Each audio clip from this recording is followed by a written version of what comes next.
What's going on, everybody? Week 5 Buffalo Bills recap. Not going to be a very long video today.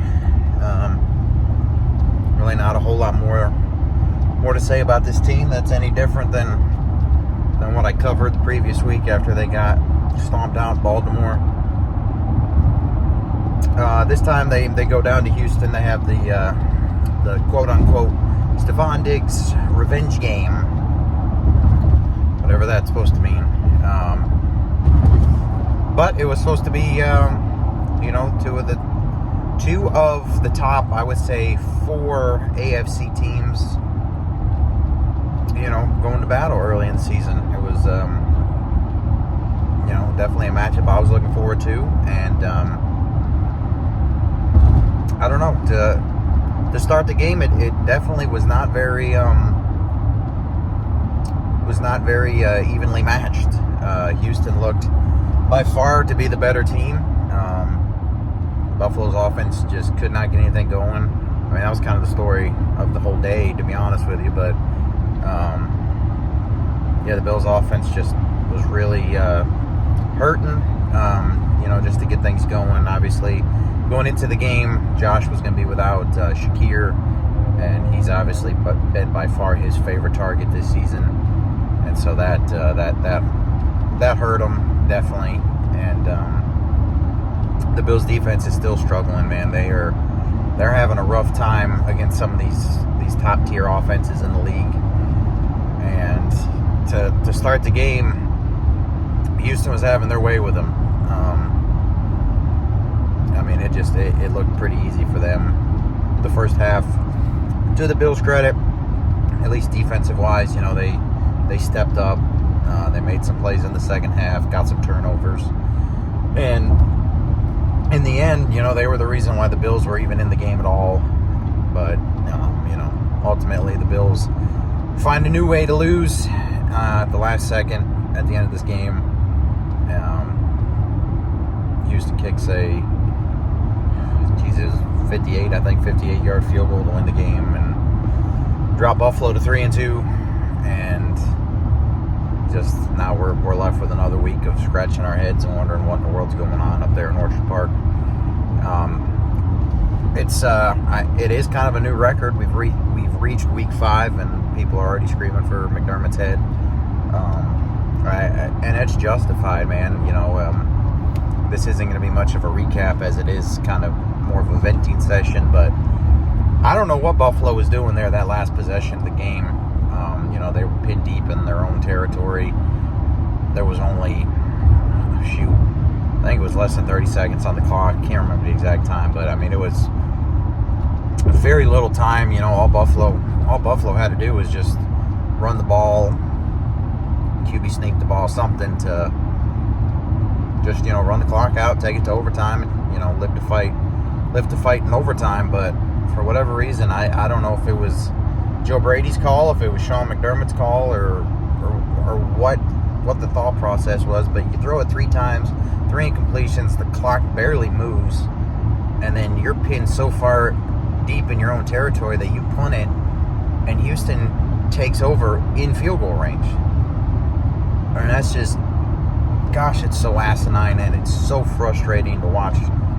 Just simple, basic, fundamental football stuff that just they make hard for some reason, and I don't understand it. And I don't know if it's just them overthinking it, trying to be too cute with it, trying to, catch Houston off guard. Maybe they're thinking Houston's looking 100% to stop the run. I don't know if they were afraid that they could get tackled for a safety now. Like, I don't know what their thought process was, but you got a quarterback in Josh Allen who, anytime it's 4th and 1, 4th and 2, 4th and inches for that matter, you're under center and you're QB sneaking it every time. If you're that worried about a safety, just do that. Just do that once or twice. If anything, he gets stuffed, but the clock will run. So I don't know, man. It definitely is just another reason for the critics to be like, hey, Buffalo will never win nothing under Sean McDermott. And they got a point. They haven't won anything yet. So, I don't know, man. I don't like calling for coaches' jobs. Unless your name's Ken Dorsey, then I'll call for your job. But, yeah, I don't know. It's frustrating, especially when there's games that you feel like you could have stole, like that game in Houston. Buffalo could have stole that game, and instead they got cute. They got I don't know what else you could call it, and they ended up losing it. And now you get to stay on the road, which is another thing that sucks. Is you got three straight road games, 2 of them on prime time, and it's whatever, I guess. But now you go and you got to play the Jets Monday Night Football, and now Buffalo's going to be getting a Jets team that's motivated. Now they just fired their head coach, and so now normally when a team fires their head coach, normally the next couple weeks, that team is playing as hard as ever because they're trying to prove that, hey, it wasn't our fault that the coach got fired. And so now you're gonna have that this week, and it's a division game. Division games are always tough, regardless of how good or bad they're playing. And so I don't know, man. It's very confusing how to think of this season so far from Buffalo. We're 5 weeks in. You would still say that it's their division to lose, but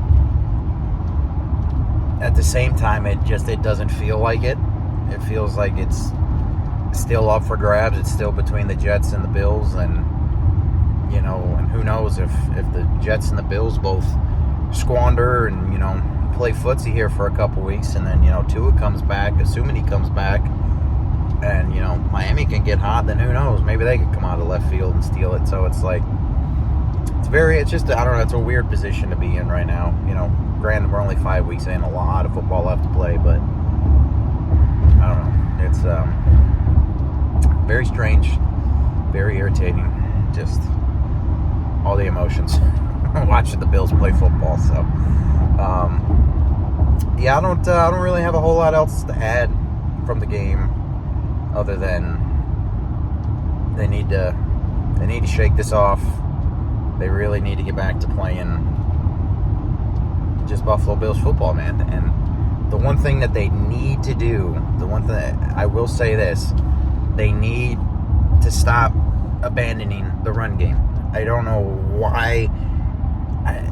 That was always my knock with Ken Dorsey, and it's kind of become my knock with Joe Brady too a little bit, is that the run game works, and then as soon as there's 1 or 2 bad plays, or a play where maybe they get stuffed, or they lose yardage on just a well-timed blitz or something that doesn't result in a positive play, it's like all the running plays that they had scripted or drawn up or whatever, it's like they just immediately abandon it, and then it's back to, hey, Josh, go do it for us, buddy. And it's aggravating because James Cook is really coming to his own, and we need to continue to feed him the ball and keep him going, because if we can take a little bit off of Josh's plate, this team will go farther than not. So that's my only thing going forward, is we got to keep James Cook involved in the game for sure. So other than that, I ain't got nothing else to add to it.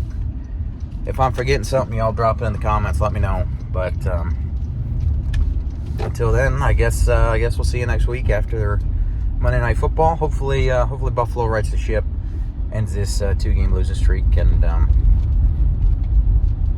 things will look up. So appreciate y'all for tuning in. Go Bills.